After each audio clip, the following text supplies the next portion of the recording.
Welcome. In this video we will show you how to download your records to the BAQUEANO app. Firstly, set up your reader's Bluetooth mode for communication with the BAQUEANO app.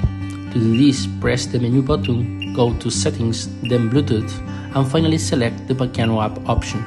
You will receive a configuration successful message. Once this is done, you can open your BAQUEANO app and choose the Download Records option. Then select Connect to the reader. If it is your first time, grant the permission requested by the application. Make sure your phone's Bluetooth is enabled.